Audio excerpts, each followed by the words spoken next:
bawah lompatnya. Assalamualaikum warahmatullahi wabarakatuh. Kembali lagi di Akhirat Kreasi. Oh ya, saya punya cerita nih ya. Waktu saya ngegojek, motor mati. Ternyata pas dicek akinya. Nah, setelah itu saya ganti akinya, di jumper. Ternyata akinya udah kagak bisa dipakai lagi. Akhirnya saya terpaksa beli aki baru. Nah, saya kan penasaran itu aki baru 6 bulan. Terus udah rusak. Harusnya kan aki itu sampai 2 tahun, 1 tahun lah ya, masih bisa kepake. Itu hanya 6 bulan udah langsung rusak. Penasaran tuh, saya langsung buka-buka artikel dan video-video yang bersangkutan dengan aki seperti itu. Nah, ternyata ada sesuatu yang menarik nih yang harus saya sampaikan.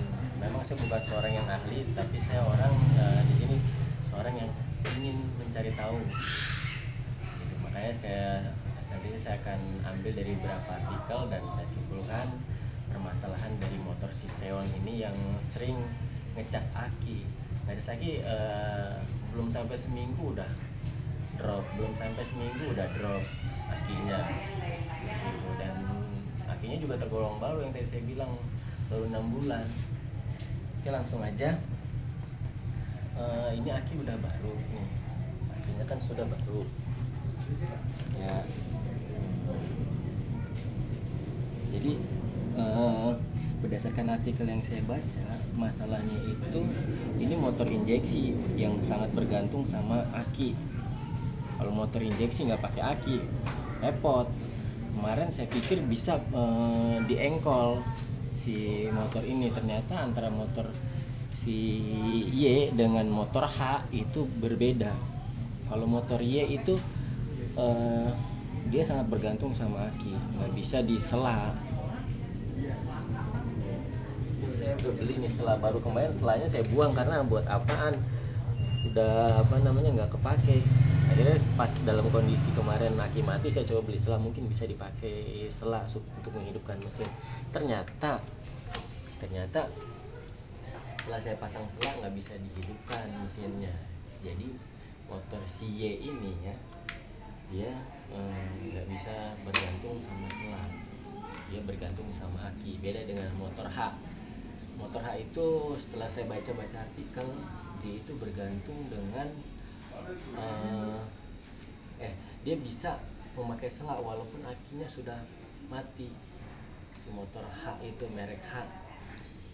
Beda dengan motor merek Y, dia nggak bisa bergantung sama sela, tetap bergantung sama aki. Kenapa sih? Setelah saya baca artikel, ternyata mereka memakai kapasitor si motor H itu, walaupun akinya mati masih ada kapasitor yang bisa menggantikan aki. Jadi dengan menggunakan sela, si motor itu bisa nyala. Beda dengan motor jenis Y, merek Y, dia tidak menggunakan kapasitor. Setelah disela itu nggak bakalan bisa nyala gitu. Cuma ada plus minusnya menurut artikel yang saya baca itu. Kalau motor si merek H itu menggunakan kapasitor itu, minusnya itu nanti bisa merusak sistem kelistrikan kalau si kapasitornya udah jebol. Untuk menghindari itu, si motor jenis merek Y, dia tidak memasang kapasitor gitu. Jadi perbedaannya seperti itu sih. Oke, kita lanjut ke pengecekan nih. Kita baca di artikel, bener nggak sih nih penyebab. Saya baca di artikel karena penyebab si aki mati itu karena kerusakan pada kiproknya sudah rusak, sehingga bisa merusak aki. Nah, akhirnya saya coba baca-baca lagi di artikel, ya kan, ciri-cirinya kiprok rusak itu bagaimana sih. Nah, ciri-ciri kiprok rusak itu, kiprok sendiri itu fungsinya untuk supaya aki ini bisa ngecas, bisa mengisi kembali. Jadi kita cek, ini kita pakai alat yang murah meriah ya, bukan alat yang profesional banget karena akurasinya kurang. Ini kita tempel di DC, ada arusnya 11 ya,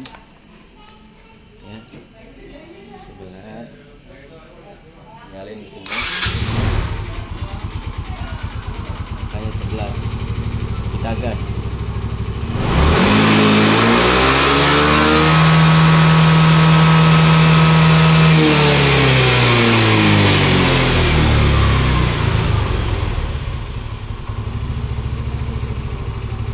Ya.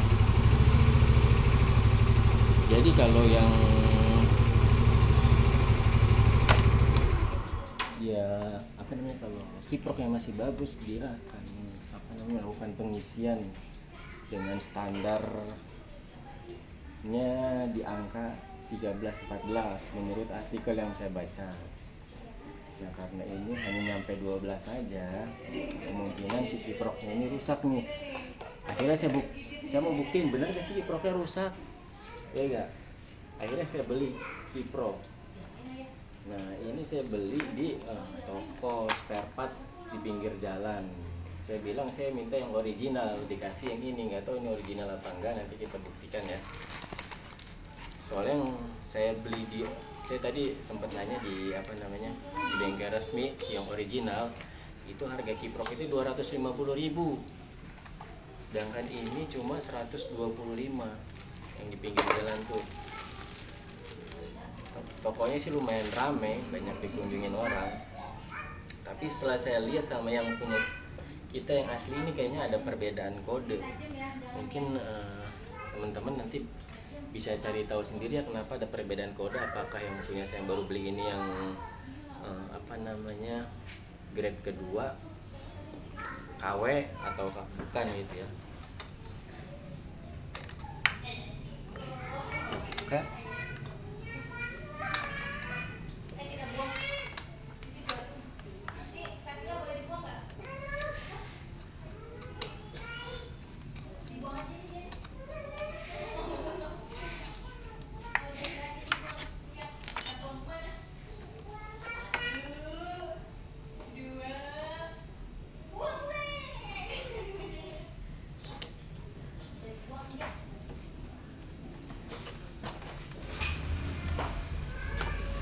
Oke, coba kita.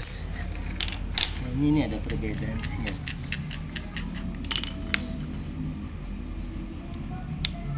Perbedaan kode. NB ini VB. Maksudnya apa ya, coba kita.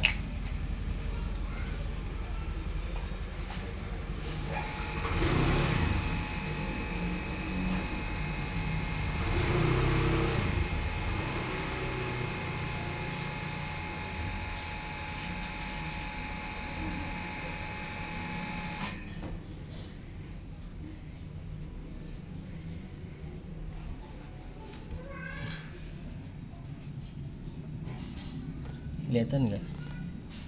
Ini NB, ini VB. Naikin. Nih, dulu. Iya. Kelihatan? NB, VB. Kelihatan nggak? Ini NB, ini VB. Iya. Ya. Nah, ini perbedaannya apa, nanti teman-teman lanjutin aja ya. Apa namanya, cari informasi apakah ini barang saya asli atau bukan, karena harganya cuma 125. Sedangkan yang di mana namanya? Di Yamaha aslinya ini 250. Tapi saya udah bilang minta yang asli, katanya ini asli. Oke, kita pasang.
ini ada peningkatan nilai ya, dari yang lama 12, yang baru 13. Cuma di sini yang saya rasa ini panas nih dibandingin yang ini. Kalau ini tadi berapa kali geberan nggak kerasa panasnya, nah ini kerasa panasnya. Ini kerasa panasnya nih. Pokoknya yang antara perbedaan NB dan PB itu bedanya ya, yang saya rasa ya itu. Cuma saya nggak tahu ini asli apa bukan. Terus saya baca artikel juga,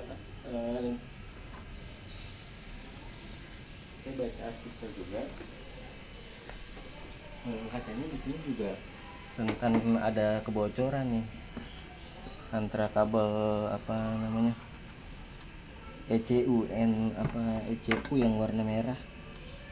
Ini biasanya kalau stop kontak kita matiin dia tetap nyala, kata artikel seperti itu. Nah, tapi sudahlah, karena ini kan sudah paten banget dari motornya, jadi nggak usah kita rubah-rubah. Kalau saya sih lebih ke arah ganti kiprok aja, karena kiprok itu penting. Si kiprok itu pentingnya karena dia berubah arus AC ke DC gitu. Kalau kiproknya jebol, maka yang masuk ke aki berdasarkan informasi artikel itu akan masuk arus AC gitu. Seharusnya kan dia masuk arus DC, jadi yang masuk arus AC sehingga buat aki itu jebol. Itu bahayanya kalau kiprok rusak seperti itu. Mungkin untuk konten praktek tentang aki cukup sekian. Sampai jumpa di permasalahan-permasalahan selanjutnya yang saya temuin dalam kehidupan saya, terutama di Abda Punya Kreasi. Assalamualaikum warahmatullahi wabarakatuh.